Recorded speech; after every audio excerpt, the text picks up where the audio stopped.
പേര് അഭിഷേക്. പട്ടിയുടെ പേരെന്ന് പറഞ്ഞാൽ ബുഹി എന്ന് വിളിക്കും. അമ്മൂമ്മയൊക്കെ ബൂഫി എന്നൊക്കെ പറയും. പിന്നെ അവൻ്റെ ഇനമെന്ന് പറയുമ്പം വൈറ്റ് ലാബാണ്. ആദ്യം ഒരു ബീഗിളുണ്ടായിരുന്നു. അപ്പം എൻ്റെ മാമൻ്റെ വീട്ടിലാണ് കിടന്നത്.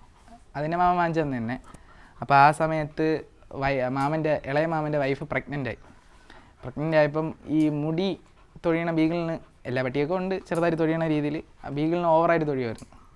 അപ്പം അങ്ങനെ അതിനെ ഇവിടെ കൊണ്ടിട്ടപ്പം അമ്മൂമ്മയ്ക്കൊന്നും അതിനെ പറ്റൂല. ബീഗിൾ ഭയങ്കര ആക്റ്റീവല്ലേ, ഇവനെയും കാട്ടി കുറച്ചും കൂടെ ആക്റ്റീവാണ്. അപ്പം തുറന്ന് വിടുമ്പം തന്നെ അമ്മൂമ്മേരെ ദേഹത്തൊക്കെ കയറും. അപ്പോൾ അങ്ങനെ മാമൻ്റെ ഫ്രണ്ടിനത് കൊടുത്തതല്ല, കുറച്ച് ദിവസത്തേക്ക് വെച്ചിക്കാൻ പറഞ്ഞ് കൊടുത്ത്. അപ്പോൾ ഞാൻ കുറച്ച് വിഷം വെച്ച്. എന്നുവെച്ചാൽ ഞാൻ അതിനെ കൊച്ചിലെ മുതൽ വളർത്തിയ എന്നുവെച്ചാൽ ഒരു 4 ആഴ്ച ആയപ്പോൾ എന്തോ കൊണ്ടുവന്നേന്. അപ്പം അതിനെ അങ്ങനെ വളർത്തിയതാണ്.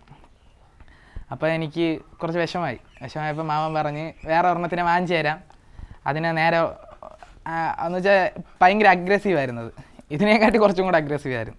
അപ്പോൾ അങ്ങനെ അതിനെ കൊടുത്തുകൊണ്ട് എനിക്ക് നല്ല വിഷമായി. അപ്പം മാമൻ പറഞ്ഞ് വേറെ വാങ്ങിച്ചു തരാമെന്ന് പറഞ്ഞു. അപ്പം കുറച്ച് ദിവസം കഴിഞ്ഞപ്പോൾ മാമൻ എൻ്റെ അടുത്ത് വിളിച്ചിട്ട് പറഞ്ഞ് സാറ് ഒരു പട്ടി ഗിഫ്റ്റായിട്ട് കൊടുത്തിട്ടുണ്ട് മാമന്, ലാബാണെന്ന് പറഞ്ഞു. അപ്പം എനിക്ക് ലാബ് വലിയ പട്ടിയല്ലേ, അപ്പം എനിക്ക് കുറച്ച് പേടിയായിരുന്നു. അമ്മൂമ്മയൊക്കെ വല്ലതും ചെയ്യുമെന്നുള്ള പേടിയുണ്ടായിരുന്നു.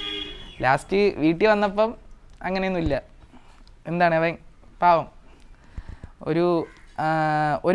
ഒരു മാസമായപ്പം കൊണ്ടുവന്നു. ആള് ആ സമയത്തൊക്കെ മെത്തയൊക്കെ ഉണ്ടായിരുന്നു, മെത്തയൊക്കെ മേലെ കിടപ്പുണ്ട്, ആ മെത്തയിലൊക്കെ കിടക്കുമായിരുന്നു. ഇപ്പം അങ്ങനെയൊന്നുമല്ല. ഇപ്പം എൻ്റെ കൂടെ സോഫ സെറ്റിൽ തറയിൽ കിടന്ന് അവിടെ വരും. കൂടുതൽ സ്നേഹം എൻ്റെ അടുത്ത് തന്നെ. പക്ഷേ എന്നെ ഭയങ്കര പേടിയാണ്. ഇവനെ 7 മണിയാകുമ്പോൾ ഇവന് നമ്മൾ 2 മെഡിസിൻ ഉണ്ടല്ലോ, നമ്മുടെ ഫൈക്കോട്ടും മൾട്ടിപെറ്റ് എന്ന് പറയുന്ന സാധനം, അത് കൊടുക്കും അമ്മൂമ്മ. 5 ml വെച്ച് കൊടുക്കും. അപ്പോൾ കൊടുത്തിട്ട് അപ്പോഴും ഉറക്കത്തിലായിരിക്കും. ഉറക്കത്തിൽ നിന്ന് എണീറ്റ് നിൽക്കുകയൊന്നുമില്ല, ഇങ്ങനെ കിടപ്പായിരിക്കും. എന്നിട്ട് ഒരു 7:30 ആകുമ്പം ഞാൻ സോഫ സെറ്റിലാണ് രാത്രി കിടന്നുറങ്ങണം. അവൻ എന്നെ വന്ന് അവിടെ നിന്ന് ചാടി എണീപ്പിക്കും. അപ്പം ചില ദിവസങ്ങളിൽ എനിക്ക് നല്ല ഉറക്കമുണ്ടെങ്കിൽ ഞാൻ പിടിച്ച് തള്ളി മാറ്റിയിട്ട് വീണ്ടും കിടന്നുറങ്ങും. ചില ദിവസമാണെങ്കിൽ പിന്നെ അവൻ്റെ കൂടെ അവനെ ട്രീറ്റ് കൊടുത്ത് കളിപ്പിക്കും. എൻ്റെ വണ്ടി വന്നാൽ ഞാൻ അവിടെ കിടക്കാൻ സമ്മതിക്കില്ല, അവിടെ ഭയങ്കര വെള്ളമാണ്. അപ്പം ഇടയ്ക്ക് ഒരു മറ്റേ ഡോട്ടുണ്ടല്ലോ, ചെറിയ ഒരു ഡോട്ട് വന്ന് അസുഖം വന്നപ്പം അതിന് ഡോക്ടർ പറഞ്ഞത് മാറൂല എന്നൊക്കെ പറഞ്ഞു. കറക്റ്റ് 3 മാസമൊക്കെ ആയപ്പോൾ ഇവൻ വെള്ളത്തിൽ കിടക്കും, മൂത്രത്തിൽ ഒഴിച്ചാൽ മൂത്രത്തിൻ്റെ മണ്ടയിൽ കിടക്കുമായിരുന്നു. അതൊക്കെ ഇപ്പം മാറി. ഇപ്പം ഞാൻ അത് മാറ്റി. ഇവ ഇങ്ങനെ അങ്ങ് കിടക്കുമായിരുന്നു. അപ്പം അതിന് ശേഷം ഡോക്ടർ പറഞ്ഞ് വെള്ളത്തിലൊന്നും ഓവറായിട്ട് കിടത്തല്ലേ എന്ന് പറഞ്ഞു. അപ്പോൾ ഇവിടെ അമ്മൂമ്മ ഇവിടെയാണ് ഇരിക്കുന്നത്. അപ്പോൾ അമ്മൂമ്മയുടെ അടുത്തായിട്ട് വന്നിരിക്കും. ഇരിക്കുമ്പം അവിടെ വെള്ളം ഉണ്ടെങ്കിൽ ഇവൻ്റെ ദേഹത്ത് വീണ്ടും വരണമുണ്ട്. ഞാൻ ഒരിക്കൽ അടിച്ചതിന് ശേഷം ഇപ്പം വണ്ടി വന്നു കഴിഞ്ഞാൽ ഡയറക്റ്റായിട്ട് ഓടി എൻ്റെ സോഫ സെറ്റിൽ അടി കയറും.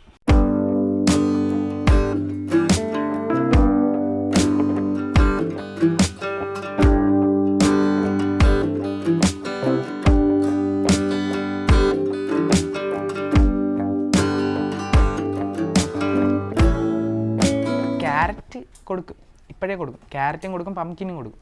മത്തങ്ങ ഉണ്ടല്ലോ, അതിപ്പോഴേ ചോറിൻ്റെ കൂടെ വേവിച്ച് കൊടുക്കും. പിന്നെ മുട്ട എല്ലാ ദിവസവും രാവിലെ കൊടുക്കും. മുട്ട മഞ്ഞ കൊടുക്കില്ല, വൈറ്റ് മാത്രം. ചോറ് കൊടുക്കും, ദോശ. എൻ്റെ അമ്മൂമ്മ ഇപ്പോൾ രാവിലെ നമുക്ക് കാപ്പി ഉണ്ടാക്കുന്നതിൻ്റെ കൂട്ടത്ത് മുട്ട കൊടുത്തിട്ട് അവന് വിശപ്പ് നിൽക്കില്ല എന്നല്ല, അവൻ കഴിക്കും. അപ്പം ദോശ ആയിരുന്നാലും ഇഡലി ആയിരുന്നാലും അവൻ കഴിക്കും. ഇറച്ചി ഇളയ അമ്മൂമ്മ എല്ലാ ദിവസവും കരളും മാങ്ങയും കൊഴുപ്പും വാങ്ങിച്ചുകൊണ്ട് വരും. അതാണ് അവന് ചോറിൻ്റെ കൂടെ കൊടുക്കുന്നത്.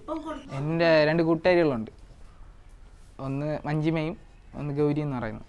അപ്പോൾ അവളാണ് എൻ്റെ കൂടെ ഇവനെ ആശുപത്രി കൊണ്ടുപോകാൻ വേണ്ടി വരുന്നത്.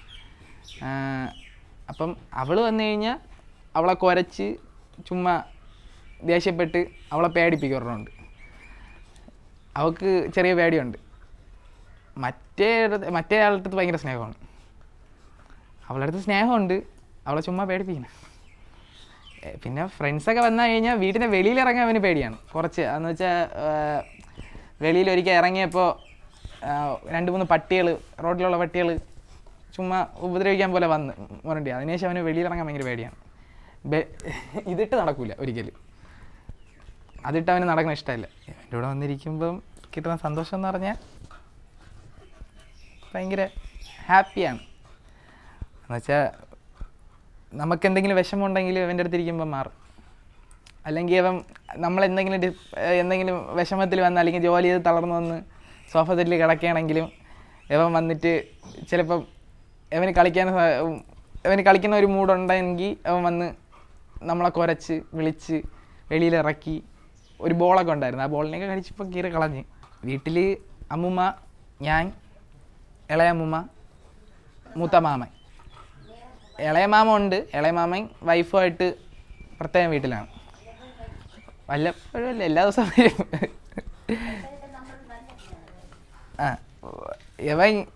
ഇവർ ഒരു 4 മണിയൊക്കെ ആകുമ്പോൾ എൻ്റെ അമ്മൂമ്മ, 4 ഒരു 6 മണിയൊക്കെ ആകുമ്പോൾ തേയിലയിടും. എന്നിട്ട് അവർ ബ്രെഡും വല്ലതും എടുത്ത് തിന്നും. അപ്പോൾ ഇവന് ബ്രെഡ് കൊടുത്തുവിടല്ലോ. അത് കൊടുത്തില്ലെങ്കിൽ ഇവരുടെ അടുത്ത് കിടന്ന് അടിപിടിയാണ്, കുരച്ച്. ഞാൻ ഉണ്ടെങ്കിൽ സൈലൻ്റാണ്, ബ്രെഡിനെ ഇങ്ങനെ നോക്കിക്കൊണ്ട് നിൽക്കുകയുള്ളൂ. അല്ലെങ്കിൽ ഞാൻ ഇല്ലെങ്കിൽ കയറി ചാടി ആ ബ്രെഡ് വാങ്ങിച്ച് അവൻ കഴിക്കും. കൊടുത്തില്ലെങ്കിൽ ആശാൻ കുരച്ച് ബഹളം ഉണ്ടാക്കി പ്രശ്നം ഉണ്ടാക്കും. സർട്ടിഫിക്കറ്റും കാര്യങ്ങളൊക്കെ ഉണ്ട്, പക്ഷേ ഞങ്ങൾക്ക് പേര് മാറി കിട്ടിയിട്ടില്ല. ഞങ്ങൾ പറഞ്ഞിട്ടുണ്ട്, എന്ന് വെച്ചാൽ സാറ് ഗിഫ്റ്റ് ചെയ്തുകൊണ്ട് സാറിൻ്റെ പേരിലാണ് നിൽക്കുന്നത്. അപ്പം സർട്ടിഫിക്കറ്റും കാര്യങ്ങളൊക്കെ കിട്ടാൻ ഒരു 2 വീക്സും കൂടെ ആവും, 2 ആഴ്ചയ്ക്കകം കിട്ടും. ഡിപ്രഷനായിരുന്ന സമയത്ത് തന്നെയാണ് വന്നത്.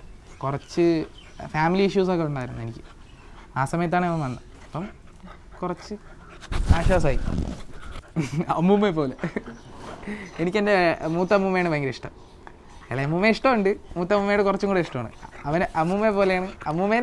അമ്മൂമ്മേരെ അതേ ഇഷ്ടമാണ് എനിക്ക് അവൻ്റെ അടുത്ത്. ലൈഫിൽ ഫാമിലിയായിട്ട് കുറച്ച് പ്രശ്നങ്ങളൊക്കെ ഉണ്ടായിരുന്നു. പ്രശ്നങ്ങളുണ്ടായിരുന്ന സമയത്ത് ഇവൻ വന്നപ്പം കുറച്ച് ആശ്വാസമായി. എന്ന് പറയാൻ എന്താ പറയുക, രാവിലെ ആയിരുന്നാലും വിളിച്ചുണർത്ത ഒരാൾ, ഉറങ്ങിക്കിടന്ന ഉണർത്ത ഒരാൾ, അങ്ങനെ ഒരു ലൈഫിൽ അടിപൊളിയായി.